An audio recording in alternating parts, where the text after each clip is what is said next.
Di layar monitor kita sudah bisa melihat tentang tema khotbah kita hari ini. Kasihilah musuhmu dan berbuat baik kepada mereka. Kita baca bersama-sama 1, 2, 3. Kasihilah musuhmu dan berbuat baik kepada mereka. Terima kasih Bapak Ibu. Melalui tema ini kita baik secara pribadi maupun secara bersama-sama pasti bertanya, apa mungkin mengasihi musuh bahkan berbuat baik kepada mereka?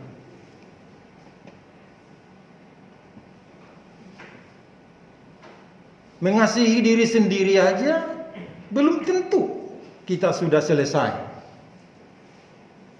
atau sudah melakukannya. Mengasihi sesama teman, sesama sahabat, sesama sekomunitas juga belum tentu kita sudah lakukan. Lalu ada lagi perintah. Musuh pun harus dikasihi. Bapak Ibu Saudaraku yang kekasih dalam Tuhan, Tuhan tidak punya rencana untuk menjebloskan kita kepada sebuah wilayah atau sebuah tempat yang mencederai kita. Tuhan tidak pernah punya konsep, tidak punya sedikit pun rencana untuk membuat kita tersandung. Jadi tema ini, kasihilah musuhmu dan berbuat baik kepada mereka, ada satu penjelasan yang mesti kita semua tahu mengapa kita diberi perintah mengasihi musuh dan harus berbuat baik kepada mereka. Yang pertama, ketika kita diberi perintah,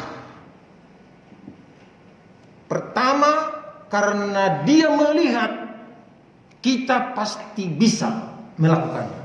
Amin. Kalaupun kita tidak mau melakukannya, itu problemnya.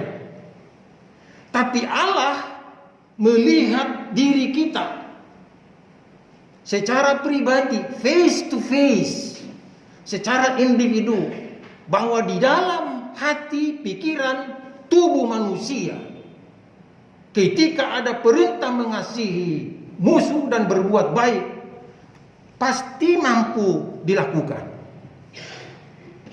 Oleh karena itu Bapak Ibu Saudaraku yang kekasih dalam Yesus, jangan katakan tema ini tidak masuk logika.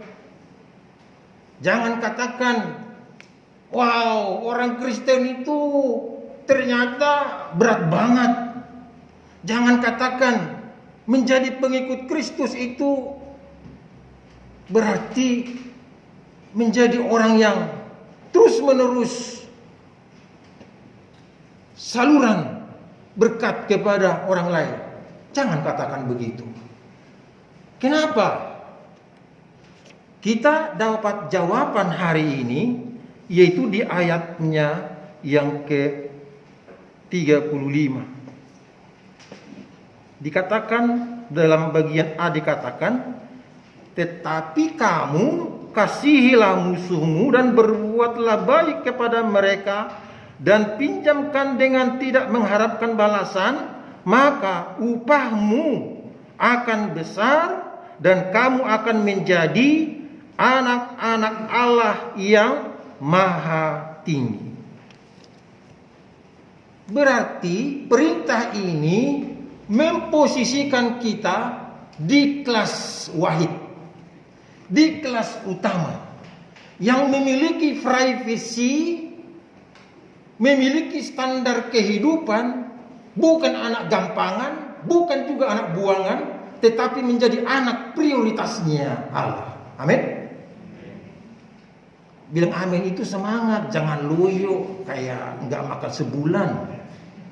Hari ini tema khotbah ini mau memposisikan dan mendudukkan kita adalah anak Allah yang maha tinggi, sehingga kita diberi perintah, kasihilah musuhmu dan berbuat baik kepada mereka. Artinya begini, jika kita gagal, anak Allah yang maha tinggi, begitu maksudnya. Dan kita kehilangan upah yang besar. Kalau ditanya, pendeta itu upah yang besar itu apa sih? Upah yang besar itu Tuhan yang tahu, bukan pendeta yang tahu. Karena pendeta sama seperti orang lain, terbatas. Tahu besar itu tidak mungkin kecil. Orang sudah disebutkan upahmu besar. Tapi yang mau dikatakan upahmu besar itu ada karunia khusus yang sudah disiapkan oleh Tuhan. Jangan sampai pindah ke orang lain. Itu maksudnya. Upah itu bila kita mengasihi musuh dan berbuat baik kepada mereka sudah disiapkan oleh Tuhan buat kita. Dan bila kita gagal melakukan itu, maka kita tidak kebagian dengan upah itu. Oleh karena itu, Bapak Ibu, saudaraku yang kekasih dalam Tuhan, pertanyaannya, siapa yang sudah bisa melakukan ini? Mengasihi musuh dan berbuat baik kepada mereka.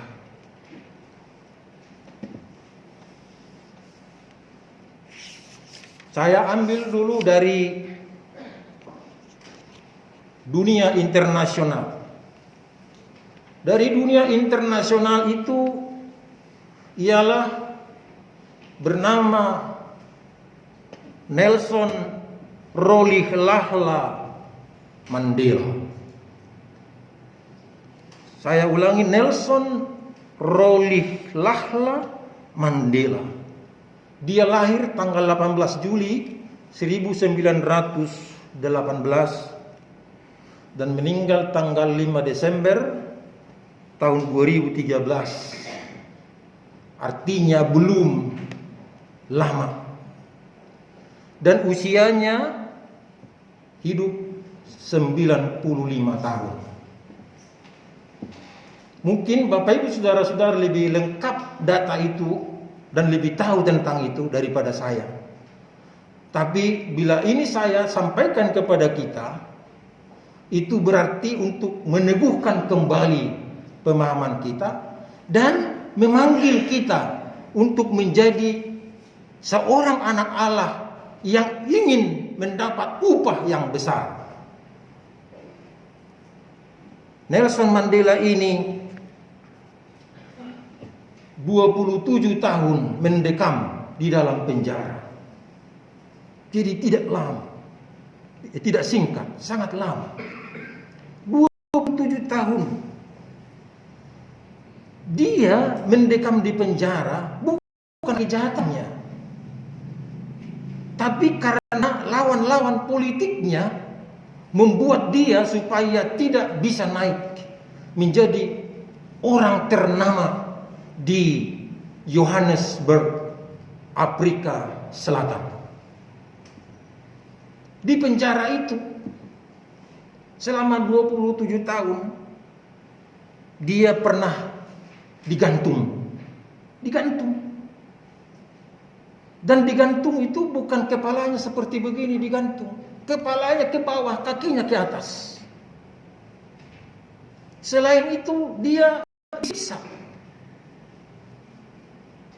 Selain disiksa, maaf nih Bapak Ibu, sipir penjara itu buang air mengencingi Nelson Mandela.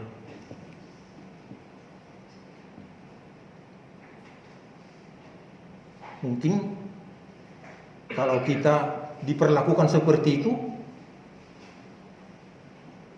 mati pun rela gitu ya. Iya kan Bapak Ibu? Tapi karena dia anak Allah yang ingin upahnya besar, dia mengatakan saat diperlakukan dengan sadis, tunggu saatnya tiba.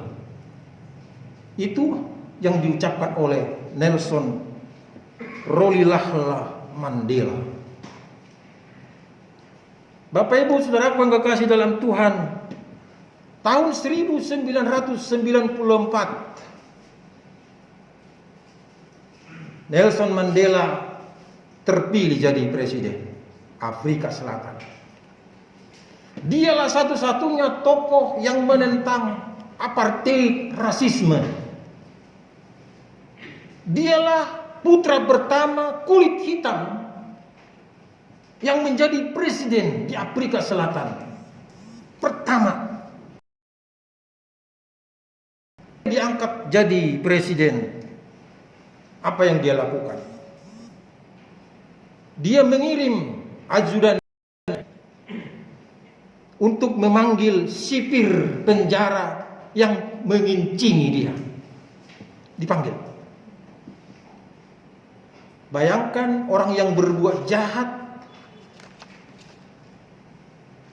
tiba-tiba dipanggil oleh penderitanya. Siapa yang tidak dakdikduk dari jantungnya?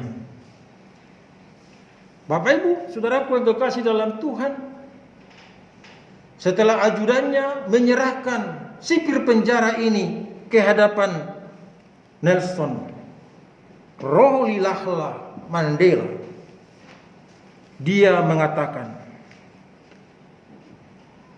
hal yang pertama yang saya lakukan kepadamu ialah memaafkanmu. Yang naik takhta, seorang yang menjadi pemilik penguasa tertinggi di salah satu negara, dan seorang yang terpandang yang keluar dari penjara, mengatakan kepada pelaku kejahatan di hadapan istana, aku memaafkanmu. Bapak Ibu Saudaraku yang kekasih dalam Tuhan, ternyata tema khotbah kita, kasihilah musuhmu dan berbuat baik kepada mereka, bisa dilakukan. Tapi dilakukan oleh siapa? Dilakukan oleh mereka yang telah menghidupi dirinya sebagai anak Allah yang Maha Tinggi. Kalau kita cuma simbolis menyebut diri kita sebagai anak Allah yang Maha Tinggi, tapi kita gagal berbuat untuk mengasihi musuh dan melakukan segala yang baik kepada mereka, kita bukanlah anak Allah yang Maha Tinggi. Nelson Mandela sebagai orang biasa sama seperti kita, hidupnya melawan seluruh pertentangan-pertentangan rasis, yaitu warna kulit, warna keagamaan, keyakinan, warna politik. Dia menjadi anak Allah karena dia mengatakan di atas Bible, saya akan memimpin Afrika Selatan dengan mengangkat rekonsiliasi kepada semua pihak agar bangsa Afrika yang diturunkan kelasnya oleh bangsa Eropa menjadi setara dengan mereka. Bapak Ibu Saudaraku yang kekasih di dalam Tuhan, ternyata contoh ini menjadi bagian yang penting dan bagian yang utama kita teladani dari seorang yang pernah disiksa, yang pernah digantung, yang pernah dikencingi, mohon maaf, tapi dia berbuat baik kepada musuhnya, kepada lawan-lawannya. Itu yang pertama. Sekarang yang kedua, kita nggak usah bicara di luar negeri sana. Kita bicara dengan konteks kita di Indonesia. Tahun 2019, beberapa tahun yang lalu dari sekarang, di situ adalah terjadi pesta demokrasi tertinggi di Indonesia, namanya pemilu. Dan ada dua kandidat, yaitu Joko Widodo dan Prabowo Subianto. Bapak Ibu Saudaraku yang kekasih dalam Tuhan, apa yang terjadi di negeri kita? Jokowi itu bukan main jeleknya di mata mereka. Anak PKI lah, pendukung Cina lah, anak orang miskin lah, macam-macam disebutkan.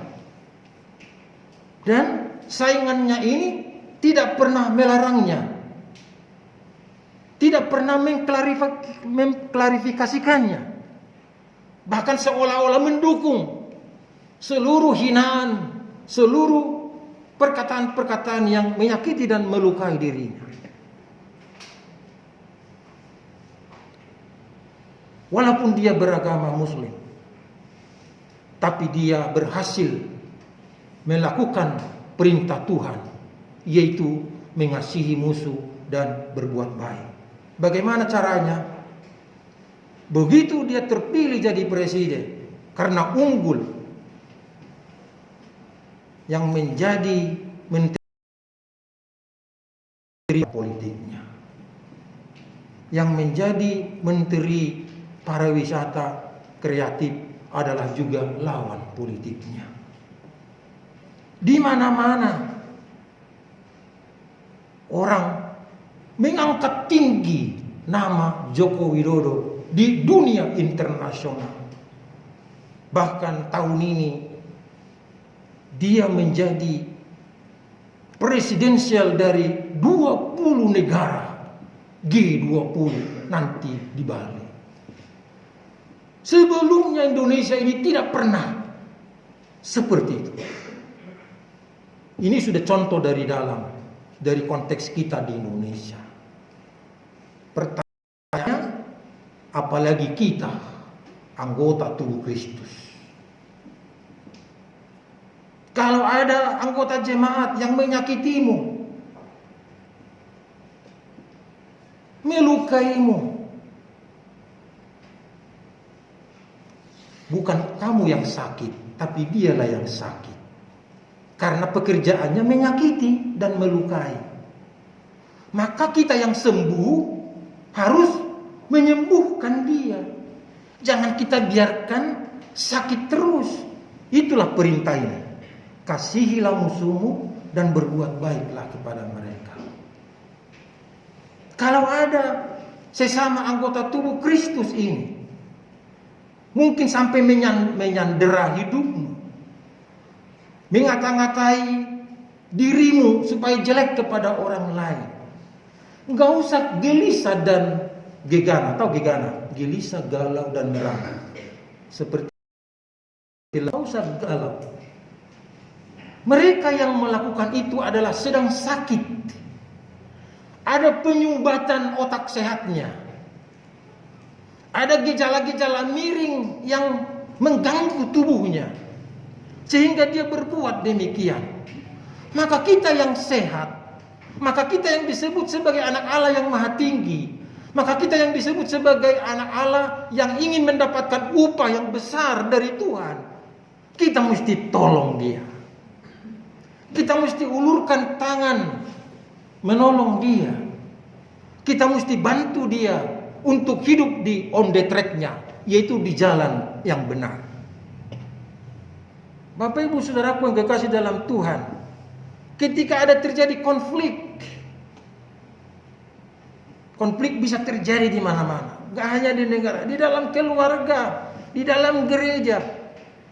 Maka kita jangan menjadi orang yang negatif pemikirannya. Kita mesti menjadi anak Tuhan yang disebut sebagai anak Allah yang maha tinggi karena berpikir positif. Di tengah-tengah keluarga ini ada contoh dari Alkitab. yaitu Yusuf anak Yakub. Yusuf dengan saudara-saudaranya dalam kitab Kejadian pasal 35 sampai pasal 50. Nanti Bapak Ibu Saudara bisa baca. Saudara-saudaranya menjatuhkan dia ke dalam sumur. Dan tidak puas dengan itu, menjualnya ke pedagang-pedagang Arab. Bapak Ibu Saudaraku yang kekasih dalam Tuhan, apakah Yusuf pernah membalas dendam perbuatan saudara-saudaranya? Setelah Yusuf di Mesir, dia difitnah, bahkan dipenjara. Apakah dia membalasnya? Tidak. Tapi setelah dia menjadi orang kedua, menjadi orang perdana menteri di Mesir, saudara-saudaranya dari Israel datang meminta suaka karena terjadi masa kekeringan, tidak ada makanan. Apa yang terjadi? Saudara-saudaranya mengatakan begini kepada Yusuf, supaya kita tidak dimarahi dan dibenci olehnya, kita katakan ada wasiat dari Yakub orang tua. Masih ada niat merekayasa gitu. Tapi apa yang dibuat oleh Yusuf kepada mereka? Yusuf menyambutnya dengan tangan terbuka, merangkulnya dengan pelukan penuh tangis, kerinduan, dan mereka dibekali sampai dengan senikmat-nikmatnya. Berarti Bapak Ibu Saudaraku yang kekasih dalam Tuhan, perintah ini dalam tema yang kita terima dalam ibadah kita hari ini bukanlah sesuatu yang sulit. Yang menjadi sulit itu karena kita tidak mau menjadi anak Allah yang maha tinggi dan yang mau menerima upah yang besar, sehingga kita lalai dan tidak mau melakukan itu. Hari ini Tuhan memanggil, bahkan memilih serta menetapkan kita sebagai anak Allah yang maha tinggi. Karena pertama, kita imago Dei, artinya segambar dengan rupa Allah. Kalau kita menjadi segambar dengan rupa Allah, jangan kita turunkan kodrat kita menjadi segambar dengan rupa binatang.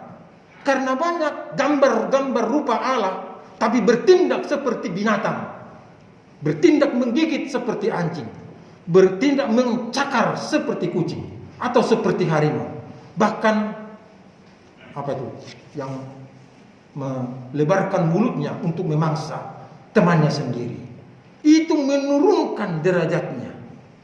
Manusia adalah segambar dengan rupa Allah. Maka untuk mengasihi musuh dan berbuat baik adalah bagian yang ditetapkan oleh Tuhan untuk mendatangkan apa? Shalom, yaitu damai sejahtera di bumi ini. Peraturan lebih tinggi, maksudnya peraturan lebih rendah, tapi perbuatan orang yang mengasihi musuh lebih tinggi dari semua peraturan.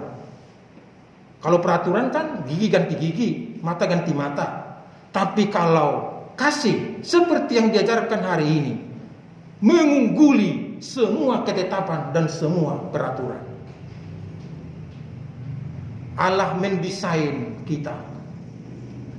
Tuhan memanggil kita, menetapkan kita, karena kita layak untuk mengerjakan dan melakukan itu. Ibu bapak, saudaraku yang kekasih di dalam Tuhan, jangan ada kata, masa iya ditampar pipi yang satu diberi lagi pipi yang kanan, bonyok dong. Masa iya dicopet atau dicolong baju dikasih yang dua yang lain, habis dong.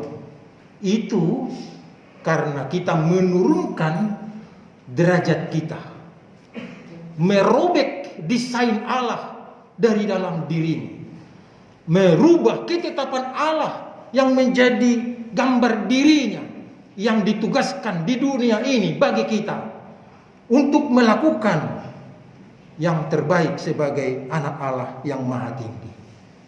Ibu bapak, saudaraku yang kekasih dalam Tuhan. Ada 3 contoh yang kita apungkan dan disebutkan dalam khotbah hari ini. Yang pertama Nelson Rolihlahla Mandela. Yang kedua Joko Widodo. Yang ketiga Yusuf anak Yakub. Semua ini menunjukkan identitasnya di momen tingkat nasional dan internasional. Itulah kelasnya anak Allah yang maha tinggi.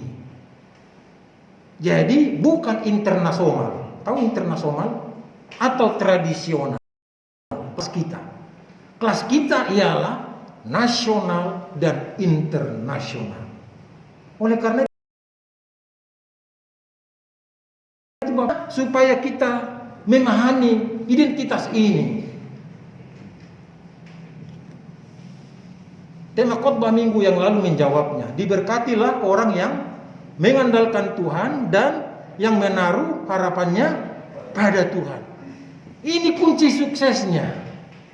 Setiap orang yang mengandalkan Tuhan itu mengerti bahwa dirinya adalah desain Allah, tapi kemampuan dan kuasanya mesti diimpor, mesti diterima, mesti diambil dari Allah, si pemilik power dan kuasa itu. Itulah bagian kita. Maka selalu dikatakan diberkatilah orang yang mengandalkan Tuhan dan yang menaruh harapannya pada Tuhan. Kenapa? Karena mereka disejajarkan dengan seperti pohon yang tumbuh di tepi air, yang merambatkan akar-akarnya dan yang tidak layu daunnya, dan apa? Selalu menghasilkan buah selamanya.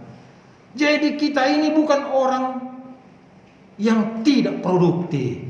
Kita ini didesain Allah menjadi pribadi-pribadi yang produktif, yang membungkam dunia kejahatan, yaitu dengan mengasihi musuh atau mengasihi lawan dengan berbuat baik.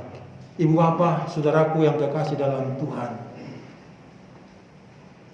katakan dulu sekarang, saya ini anak Tuhan yang istimewa. 1, 2, 3. Kita ulangi, saya ini anak Tuhan yang istimewa. Karena kita istimewa, maka kelas kita bukan di kelas kambing, bukan di kelas bal-bal, tapi di kelas istimewa, di kelas yang privasinya sungguh luar biasa. Jangan ceburkan dirimu ke bawah, tapi naikkan kepalamu untuk meminta pertolongan dan kuasa Allah. Sehingga di mana kita berdiri dan di mana kita berbuat, maka yang membuat semua menjadi mujizat dan tanda-tanda ajaib. Tuhan memberkati firman. Amin.